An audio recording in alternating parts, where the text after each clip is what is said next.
¿Quieres aprender a manejar Docker pero no sabes por dónde empezar?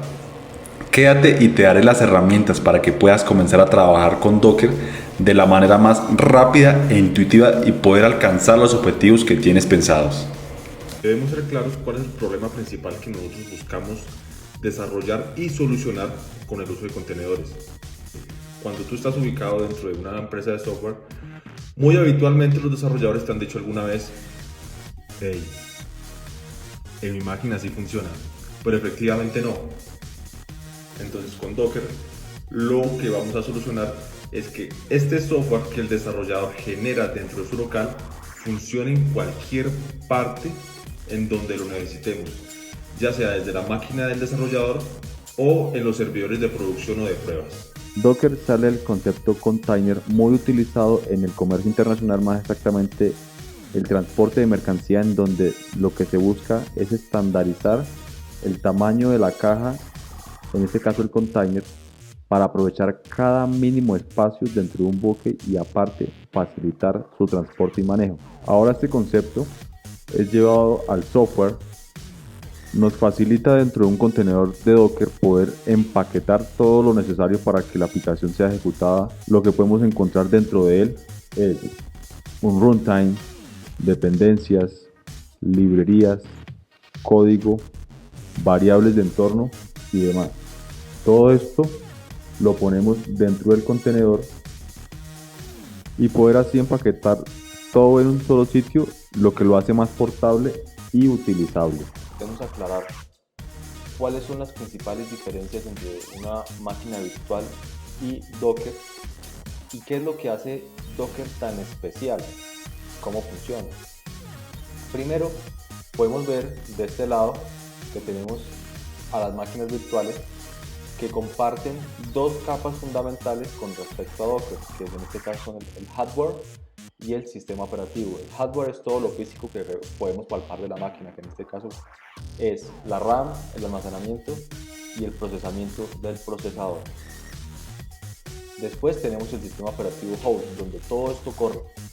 Como pudimos ver anteriormente, instalamos Docker sobre Mac OS, que en este caso sería nuestro sistema operativo host. Muy seguramente del lado de ustedes estarán utilizando Windows. En este caso, el sistema operativo host será Windows. La siguiente capa, muy similar pero no igual. En el caso de las máquinas virtuales tenemos el hypervisor, que es el encargado de virtualizar las diferentes máquinas virtuales con sus respectivos sistemas operativos. Aquí podríamos tener perfectamente un Windows Server 2016, un Windows Server R2, un Red Hat, un Ubuntu. En este caso, estos podrían ser o un VirtualBox o un VMware, que son los más comerciales dentro del mercado. De este lado tenemos el motor de Docker o de Postman, bueno, que ya es un tema diferente que después tocaremos, pero Docker solamente se va a encargar de levantar las aplicaciones.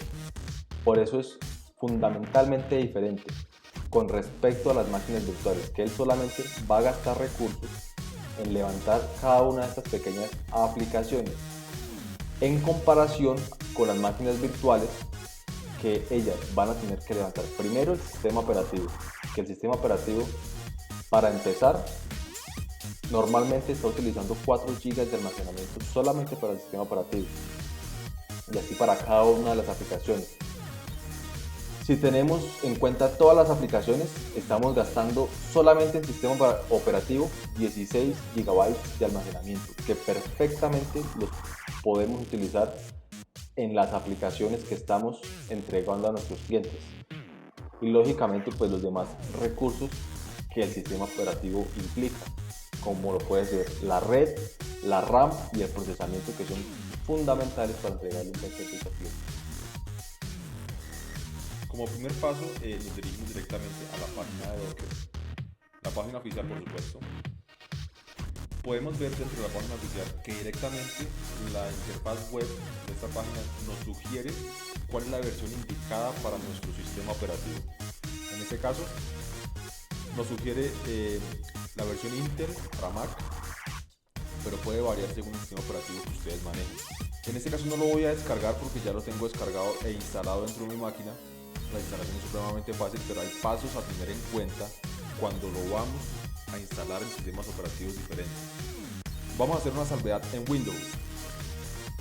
Cuando descargamos el .exe, hay que tener claro que dentro de Windows debemos y estar seguros que tenemos la virtualización activada y habilitada dentro de la máquina host.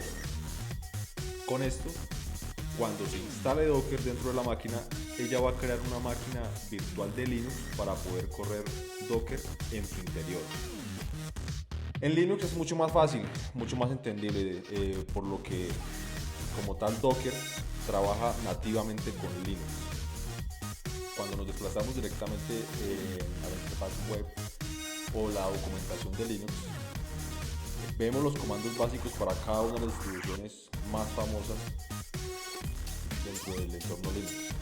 Vemos a Ubuntu liderando la cabeza, Debian, que es casi lo mismo que Ubuntu, recordemos que es el papá de Ubuntu, y Fedora. Más abajo, por ejemplo en este caso podemos ver los comandos de instalación. Es una documentación demasiado clara con lo que debemos hacer. Simplemente es copiar y pegar. En algunos casos debemos dar permisos de administrador, pero pues nada complejo. Ustedes son los amos, dueños y señores dentro del sistema operativo. Instalamos el Docker y listo, súper fácil. Ahora vamos a ejecutarlo y vamos a poder ver la siguiente interfaz gráfica.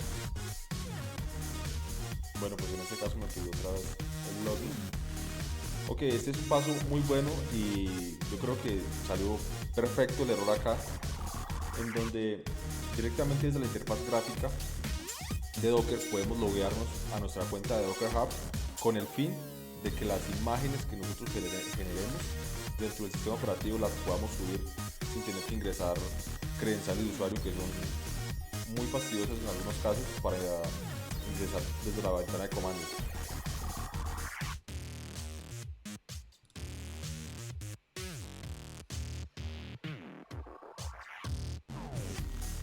Listo, ya tenemos la interfaz gráfica.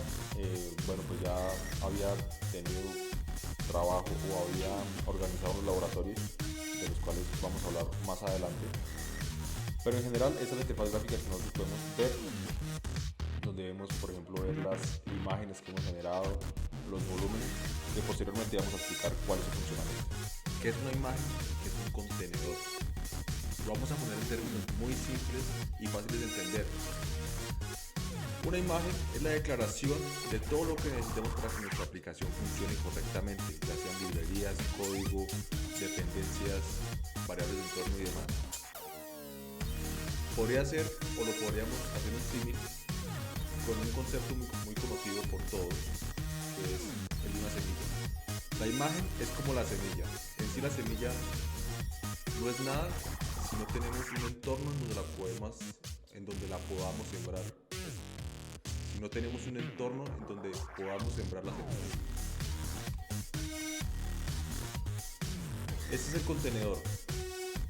¿Y cuál es la tierra o el lugar donde debemos sembrar esta semilla para que este contenedor pueda ejecutarse y poder usar nuestra aplicación? Para esto necesitamos tres ingredientes básicos: asignarle memoria, poder de procesamiento, o en este caso procesador, y de acuerdo con el caso, o depende del caso que nosotros necesitemos, podemos asignarle disco para guardar la información que necesitemos. El concepto de registry, como lo hemos escuchado hablar en algunos sectores, no es un concepto nuevo. Solamente que dentro de la industria lo hemos trabajado bajo el nombre de un repositorio de código.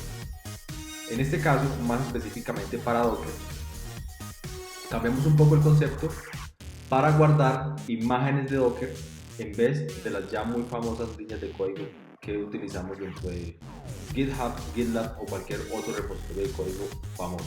El principal repositorio de imágenes o registry que encontramos en el mercado es Docker Hub. Cabe resaltar cada uno de los gigantes tecnológicos tiene su propio registry integrado directamente con su ambiente tecnológico. ¿Cómo versionamos las imágenes de Docker en la Docker Hub? Pasamos a la interfaz gráfica de la Docker Hub. Podemos encontrar las aplicaciones más famosas. Puede ser Python, Rails, Postgres, Node. Vamos a entrar a Rails y ver cómo los desarrolladores de Rails han versionado cada una de las imágenes de Docker en su repositorio. Puede variar según la necesidad que se tenga sobre la imagen, pero podemos escoger la que más se adapte a nuestro modelo de negocio. Comandos básicos para comenzar a trabajar con Docker. Son dos simples comandos, es básicamente jalar y usar. El primer comando va a ser docker pull. En este caso vamos a utilizar específicamente la imagen de Engine, que es un servidor de aplicaciones HTTP muy conocido por todos. Ejecutamos el comando, él se conecta a la Docker Hub, jala todo el contenido de la imagen y lo guarda en el disco. Como lo dije anteriormente, simplemente la semilla, pero viene lo más interesante, que es que vamos a ejecutar esa imagen. Para esto usamos Docker Run, en donde le especificamos qué nombre va a tener este contenedor y sobre qué puertos va a trabajar. Esto se llama port forward, ya más adelante lo vamos a entender más a fondo. Con la bandera o la flag "-d", le decimos que ejecute este comando background, o sea que no nos muestre ningún tipo de información después de ejecutado el comando, a menos de que falle. Nos deja un hash, este hash nos identifica el contenedor que está siendo ejecutado dentro de la máquina. En términos más fáciles lo podemos revisar perfectamente desde la dashboard de Docker y vemos que el contenedor se está ejecutando, la imagen está descargada y nos dice que está en uso. Vemos también que está con los puertos 80-80, 80 del lado del contenedor y 80 del lado de la máquina host. Bueno, ahora desde ventana de comandos, que es lo más usual dentro de una compañía que simplemente nos muestra una terminal de comando sin interfaz gráfica, debemos ejecutar el siguiente comando: docker ps, para ver los contenedores que tenemos corriendo dentro del servidor. Como vimos, esta es la imagen, nos explica directamente el nombre de la imagen, el nombre que le dimos por consola y los puertos que tiene abiertos. Continuamos con la creación de una imagen de Docker a partir de su archivo base llamado Dockerfile. Dentro de este archivo vamos a explicar y vamos a entender también de qué manera se puede comenzar a trabajar sobre este archivo de una manera muy fácil y sencilla, cómo lo podemos compilar o generar esa imagen de Docker, publicarla dentro de nuestro registry y después hacer uso de ella. Pasamos directamente a nuestro Visual Studio Code, revisamos el contenido y vemos primero el contenido de qué imagen vamos a comenzar a trabajar. En este caso va a ser un servidor Apache a partir de PHP, una configuración muy básica, la que normalmente haríamos dentro de un servidor en Linux, una actualización de los diferentes paquetes que tiene esta versión o esta imagen base. Este es supremamente importante entender qué es lo que vamos a hacer acá. Lo que tenemos acá es un index.php con una configuración súper básica, que es la que vamos a cargar sobre este Dockerfile y le estamos diciendo: ven, cárgame este archivo, todo lo que tengo en la ubicación del Dockerfile, y colócame este archivo en la carpeta var www.html, que es donde se ejecutan normalmente todos los HTML y ejecutables en Apache.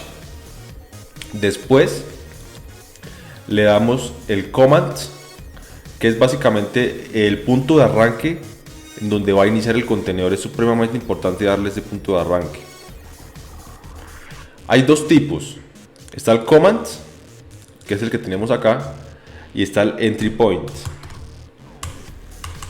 ¿En qué difiere el command y el entry point? El entry point se presta para hacer cambios en caliente, o sea, cuando subimos la imagen y la convertimos en un contenedor, le podemos sobreescribir este entry point. Mientras que con el command es diferente, dado de que no se puede cambiar. Simplemente tú le envías qué ejecutable o qué archivo de ejecución necesitas ejecutar dentro del contenedor para que funcione, y ya no se le puede cambiar ni ver parámetros. Listo, teniendo esto claro, vamos a compilar la imagen.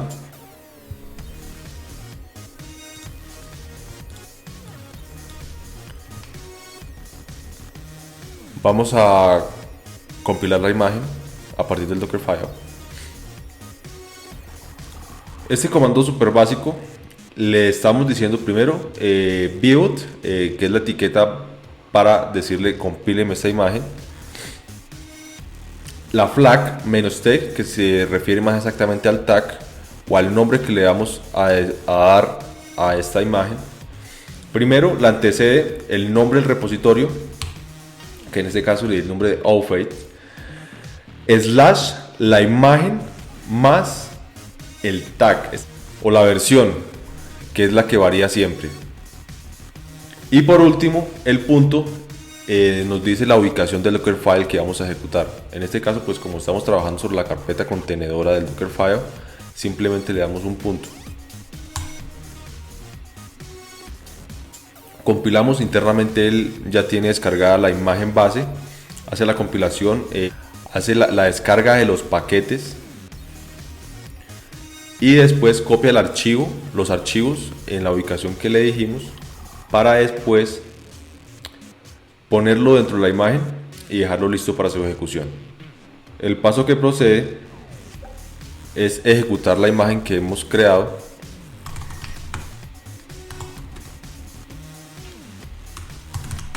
Le damos un nombre al contenedor que vamos a ejecutar. -p de ports, -d para que corra en background, o sea que no nos muestre todos los logs que va generando durante su ejecución este contenedor. Y por último, cuál es la imagen que vamos a ejecutar.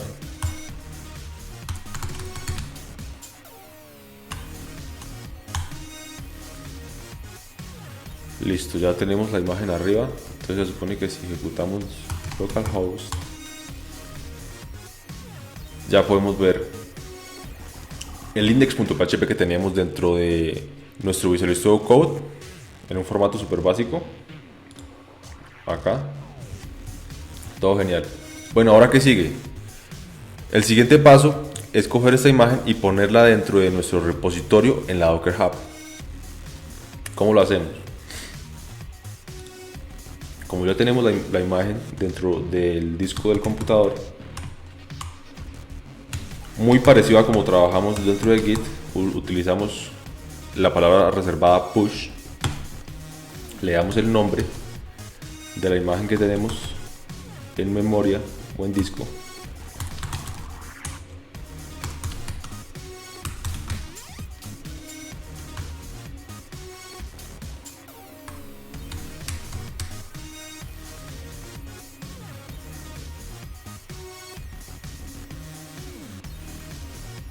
ejecutamos el comando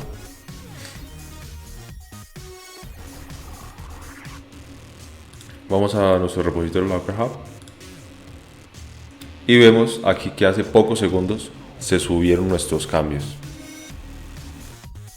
y la primera versión de nuestra imagen. Como les dije anteriormente, la última parte dividida por los dos puntos, que es esta, es la que a la final se versiona dentro de nuestro repositorio. Entonces con el tiempo podemos ver un largo historial de tags dentro del repositorio en la Docker Hub. El networking es muy importante dentro del trabajo en Docker. Hay diferentes tipos de redes que se pueden comenzar a trabajar en Docker, pero la principal y la más usada es la tipo Bridge. También podido trabajar, por ejemplo, en máquinas virtuales.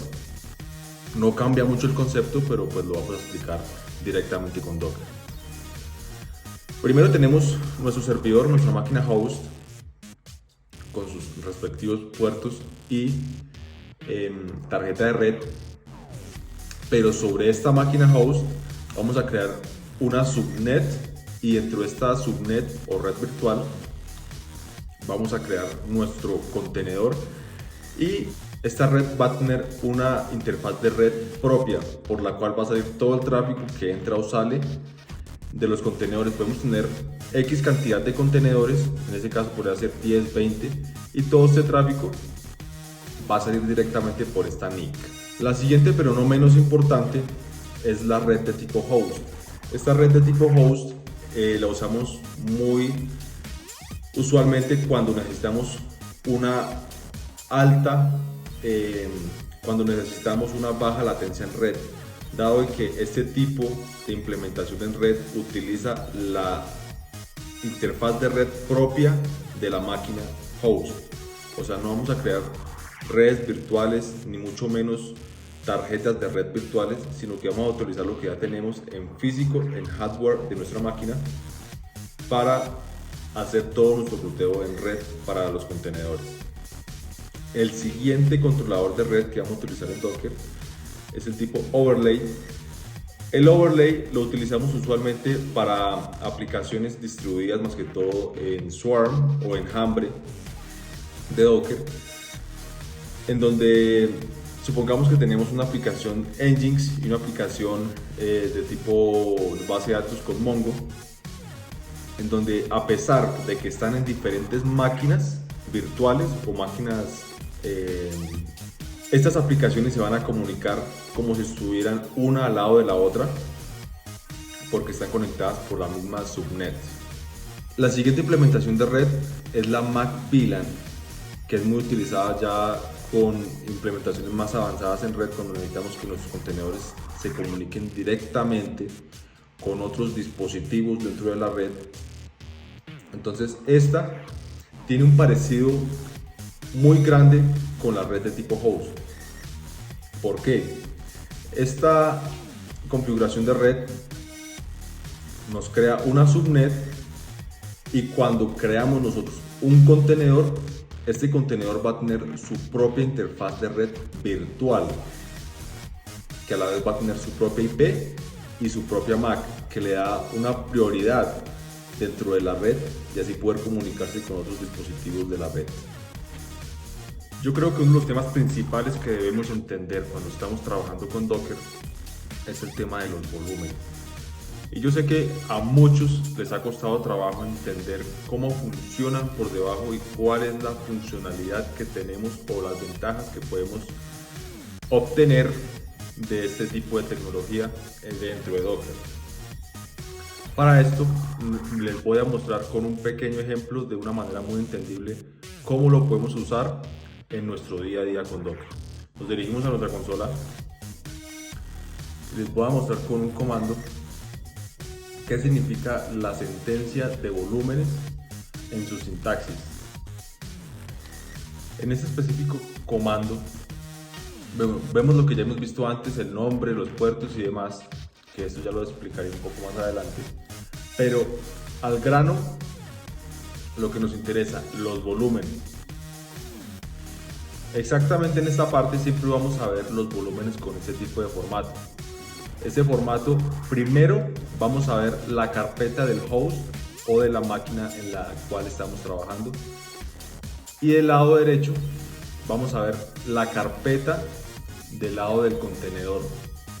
O sea, lo que se va a hacer es un binding dentro de la carpeta del contenedor con la carpeta de la máquina host.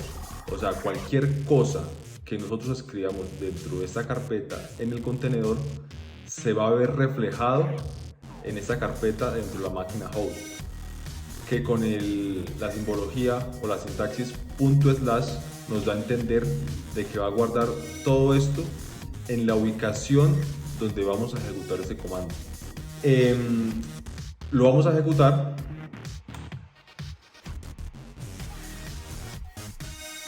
Bueno, los primeros pasos, descargar la imagen de Jenkins en este caso. Descargarla, descomprimirla.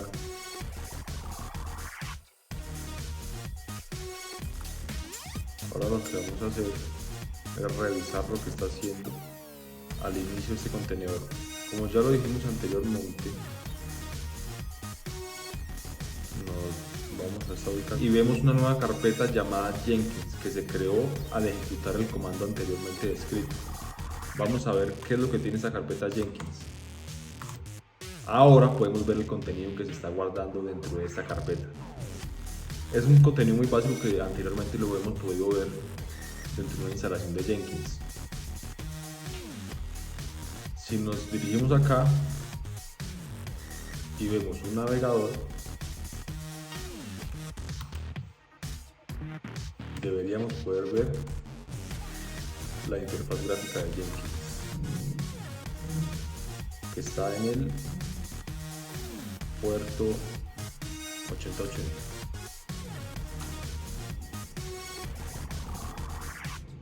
Listo, ya tenemos nuestro Jenkins andando. Esto es genial, dado de que en el caso de que este Jenkins se llegara a caer por cualquiera que sea la razón, todos los datos ya los tenemos guardados en disco y no tenemos que volver a instalar cada uno de los plugins y configuraciones desde cero. Esto es genial. Pero ahora vamos a entender otro concepto muy importante.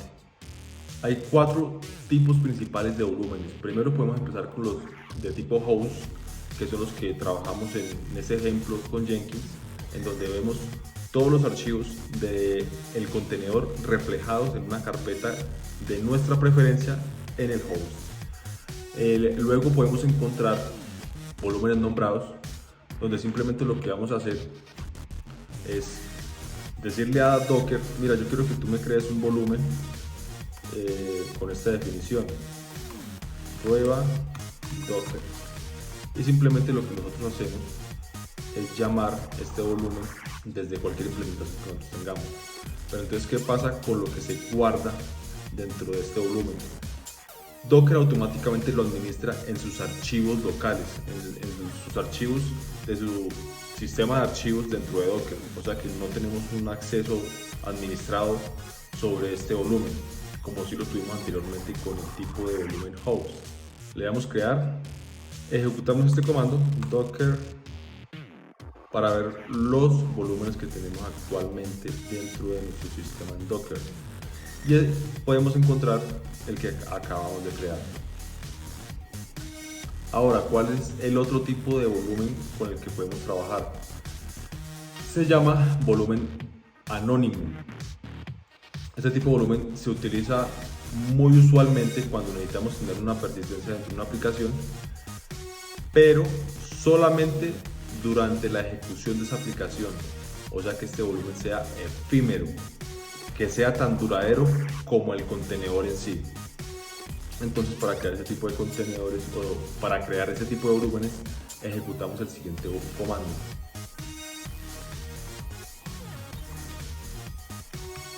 Como pueden ver, le damos una ruta dentro del contenedor. Ni siquiera necesitamos especificar una ruta dentro del host porque no es necesario. Una vez que se termine o se elimine este contenedor, también se va a eliminar el volumen asociado a él. Después, por una imagen con su respectivo tag. Ahora pasamos al último tipo de volumen, ya son para casos muy específicos, en donde solamente necesitamos que el contenedor lea la data más que no escriba sobre ese archivo o sobre ese directorio en el cual especificamos. Entonces, primero especificamos la ruta del host, segundo la ruta del contenedor, y por último, pero más importante aún, las letras o palabras reservadas RO, o sea read only, donde le especificamos que solamente él va a leer sobre el directorio que le especificamos. En la parte final de nuestro comando encontramos la nomenclatura normal para este tipo de implementación, donde podemos ver la imagen y el tag que son fundamentales para su ejecución. En este apartado vamos a explicar más específicamente cómo trabajamos con los puertos. Los puertos trabajan de una forma muy similar a cómo trabajan los volúmenes. Vemos en este lado cómo dentro de esta configuración tenemos dos configuraciones de puertos. Y al igual como las trabajamos con los volúmenes, se dividen por dos puntos. En la primera parte vemos el puerto que se reserva del lado del host. Y en la segunda parte, o en la parte derecha, vemos el puerto que se reserva del lado del contenedor. Si yo quisiera, podríamos decir que vamos a apartar del lado del host o del lado de mi máquina local el puerto 27000, que como ustedes ya saben es un puerto que se maneja más que todo en bases de datos, pero en este caso lo vamos a manejar para nuestro Jenkins. Listo, él internamente va a hacer lo que ya vimos anteriormente, pero con la diferencia de que lo va a abrir sobre el puerto 27000. Entonces todo el tráfico que entre por el puerto 27000 lo va a redireccionar directamente al puerto 8080 del contenedor, y así con cualquier puerto De los disponibles dentro del protocolo TCP, que son 65.535 puertos, si no estoy mal. ya podemos ver la prueba final, en donde apreciamos que efectivamente tenemos un Jenkins por el puerto 27000, ya que hace el port forward por debajo y nos facilita esta gestión del tráfico. Muchas gracias por quedarte y ver el video. Dale me gusta y suscríbete para más videos.